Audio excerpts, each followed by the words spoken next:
CES는 한 해의 트렌드를 미리 만나볼 수 있는 세계 최대 IT 가전 박람회죠. 올해는 코로나19 확산으로 사상 처음으로 온라인으로 열렸는데요. 기존 CES와 어떤 부분이 달랐고 또 주목할 만한 제품은 어떤 것이 있었는지 스마트 라이프에서 정리해 보겠습니다. IT 칼럼니스트 이호은 씨와 함께합니다. 어서 오십시오. 어서 오세요. 안녕하세요. 네. 자, CES 2021이 지난 1월 11일부터 14일까지 사상 처음으로 온라인으로 열렸습니다. 네. 뉴스를 통해서 많은 보도가 되긴 했는데 어땠는지 자세히 설명해 주시죠. 이게 그 사상 최초의 올 디지털 CES라는 이름을 걸맞게 모든 행사를 이제 인터넷으로 진행했다라는 걸 다들 아실 겁니다. 네. 근데 뭐라고 해야 하나 솔직히 좀 굉장히 다른 행사처럼 느껴졌는데요. 예. 예전에 이 라스베가스에서 열린 CES는 좀 거대한 쇼핑몰을 돌아다니는 그런 느낌이 더 가까웠거든요. 네. 볼 것도 많고 봐야 할 것도 많고 또 우연히 만나게 되는 새로운 제품도 있었습니다. 어떤 제품이 실제로 인기가 많고 또 어떤 제품이 과대 포장됐는지 확인하는 그런 재미도 있었고요. 예. 또 실제 제품이나 기술을 직접 보고 만지는 재미가 있었는데요. 이번 온라인 전시는 제가 익숙하지 않아서 그런 건지 모르겠는데 예. 일일이 찾고 클릭하고 기다리고 이런 부분이 좀 많이 피곤하더라고요. 예. 네. 또 코로나 여파 속에서 글로벌 기업들이 좀 진일보한 기술을 보여줬다는 이런 평가가 나오긴 하지만 온라인으로 개최된 데다가 이 참여 기업이 한 반토막 정도로 주는 등 흥행 성적은 그리 좋지 않았다라고 알려져 있는데요. 올해 CES 참가 기업 수는 1,961곳으로 지난해보다 약 4,400개에서 절반 정도로 줄었습니다. 아, 예. 이게 미중 무역 분쟁으로 인해서 중국 기업 중에서 많은 숫자가 빠진 그런 영향도 있지만 구글이나 현대차, 도요타 같은 좀 굵직한 업체들이 불참한 것도 좀 큰 아픔인 것 같습니다. 그렇군요. 네. 이온 칼럼니스트가 느끼기에는 행사 규모나 활기가 예전만 못했다 이렇게 말씀하셨는데 그래도 올해 IT 트렌드 어떤 건지 궁금해요. 네. 일단 어떤 제품들이 나와 있던가요? 일단 크게는 TV, 자동차, 컴퓨터, 로봇으로 나눠볼 수 있을 것 같습니다. 네. 여기에 더해서 5G 연결성과 스마트 시티를 이제 손꼽기도 하는데요. 이건 개별 제품으로 선보였다기보다는 5G 연결이 가능한 제품 관련 이야기가 좀 많이 나왔다. 그렇게 보시면 될 듯합니다. 네. 아시다시피 이 CES가 원래는 TV와 가전제품이 중심이 있는 네. 행사고요. 스마트폰이나 자동차 같이 그때 인기가 많은 제품군이 함께 선을 보였었는데요. 예. 올해는 이 코로나19 때문에 생긴 뉴 노멀 시대의 라이프 스타일과 이 코로나19가 사라지면 어떻게 살 것인가 네. 이 두 가지 테마로 전시가 진행됐다라고 볼 수 있을 것 같습니다. 그러다 보니까 컴퓨터나 자동차, 로봇 등이 다른 해에 비해서 좀 크게 부각된 면이 있는데요. 예. 특히 저 개인적으로는 이 산업 간 경계가 완전히 좀 무너지고 있다라는 느낌을 받았습니다. 예. 지금까지 우리 회사가 무엇을 했는지, 우리는 어떤 회사인지 이렇게 스스로를 규정하던 것들이 완전히 의미가 없어진 그런 시대가 온 것 같다라고 해야 하나요? 예. 네. 자, IT 산업계의 뉴 노멀을 미리 볼 수 있었던 시간인 것 같은데 산업 간 경계를 허무는 기술로 관광객들의 이목을 끌었다 이렇게 네. 정리해 볼 수 있겠습니다. 자, 그렇다면 구체적으로 어떤 기업들이 있었는지 소개해 주시죠. 예를 들어 이 한글과 컴퓨터에서는 드론과 가정용 로봇을 선보였습니다. 예. 이 사무용 소프트웨어를 만드는 회사에서 웬 드론일까라고 생각하실 수 있는데요. 예. 이 드론을 만들고 싶은 것이 아니라 드론 플랫폼 서비스를 만들고 있다고 합니다. 예. 분야는 다르지만 어차피 같은 이 소프트웨어를 만드는 거니까요. 네. 또 소니에서도 에어픽이라는 촬영용 드론을 개발했습니다. 소니의 고해상도 카메라를 장착해서 찍을 수 있는 항공 촬영용 드론인데요. 그 밖에도 이 게이밍 노트북을 만들던 레이저에선 이 코로나19에 좀 대항할 수 있는 스마트 마스크를 내놨고요. 예. 삼성에서는 집안일을 돕는 미래 가정용 로봇 핸디를 선보이기도 했습니다.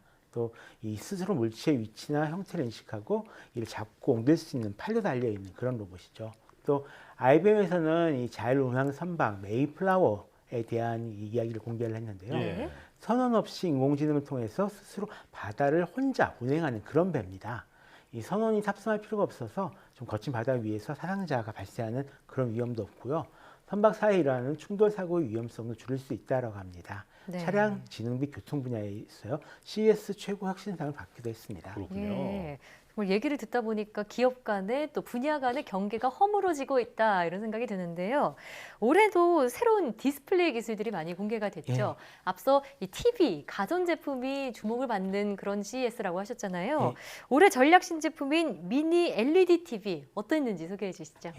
이 미니 LED TV는 이제 LCD TV 한 종류라고 볼 수가 있습니다. 이 빛을 내는 백라이트 유닛에 소형 LED 칩을 기존 아니라 굉장히 촘촘하게 박아서 예. 이 밝기와 명암비를 높인 것이 특징입니다. 예. 한 3만 개 정도의 미니 LED를 이용해서 보다 좋은 화면을 보여줄 수 있다라고 얘기하는데요.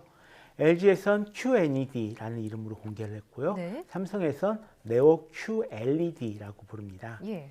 중국 TCL에선 OD0라는 기술을 가진 미니 LED TV를 선을 보였었고요. 그 밖에도 좀 다른 기술이긴 하지만 하이센스의 레이저 TV 같이 굉장히 좀 다양한 TV가 선보이긴 했는데요. 예. 아쉽게도 온라인 전시라서 이 오프라인 전시만큼 관심을 끌지는 못한 것 같습니다. 그래. 그랬겠군요. 백문이 불여일견이라는 말이 자꾸 떠오릅니다. 네. 자, 쉽게 말해서 기존 LCD TV의 업그레이드 버전이다. 예. 이렇게 그 LED TV를 얘기를 할 수 있을 것 같은데. 네.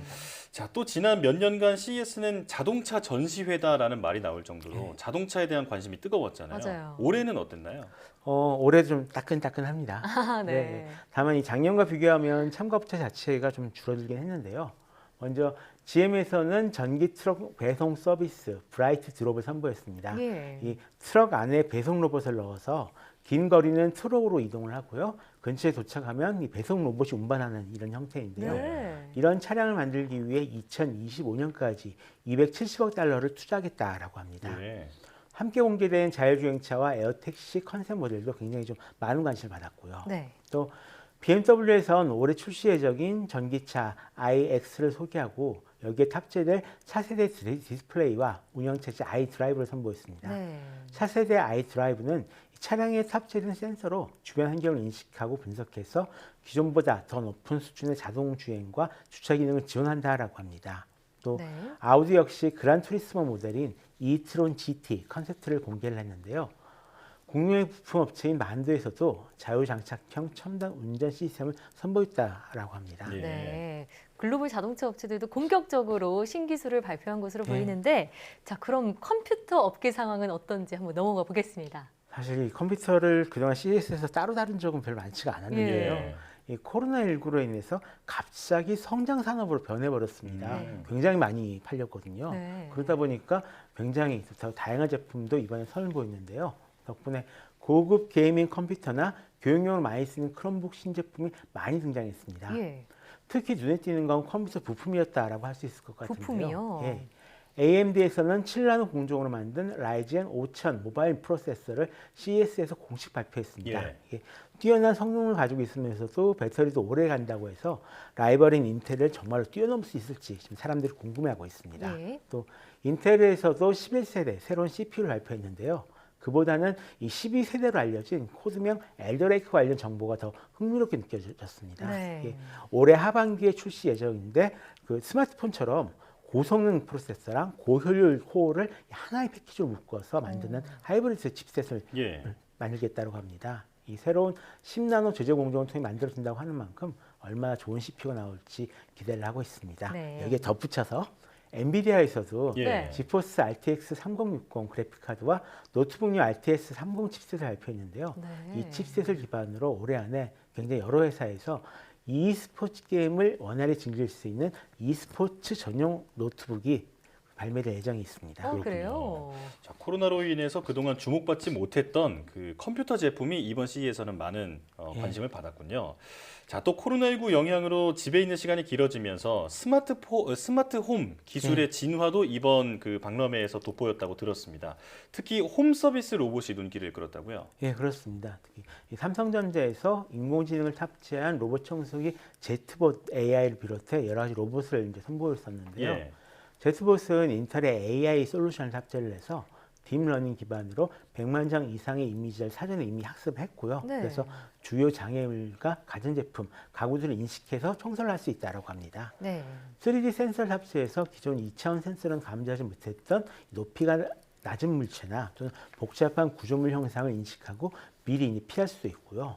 이외에도 삼성에서는 가사 로봇이나 서빙 및 안내 로봇, 웨어러블 보행 보조 로봇 등 좀 다양한 로봇을 공개를 했는데요. 예. 네. 이 제트봇을 제외하면 아직 연구 중인 그런 단계라고 합니다. 네. 또 LG전자에서도 이 클로이 살균봇을 소개했습니다. 이 UVC 램프를 이용해서 스스로 돌아다니면서 공간을 소독하는 그런 로봇인데요. 예. 올해 상반기 중 북미 지역에 공급이 돼서 호텔이나 병원, 복지시설 같은 곳에서 방역 작업을 할 예정이라고 합니다. 그 밖에도 로봇 전문 업체 이 케어 클로버에서 큐티라는 제품 내놨는데요. 네. 평소에는 집안을 자유롭게 돌아다니다가 응급 상황이 생기면 의료진과 연결을 한다거나 이 앰뷸런스를 호출하고요. 이런 식으로 좀 사람을 케어하는 거죠. 또 오. 애완 로봇 모프린 같은 여러 가지 로봇이 등장했습니다. 그렇군요.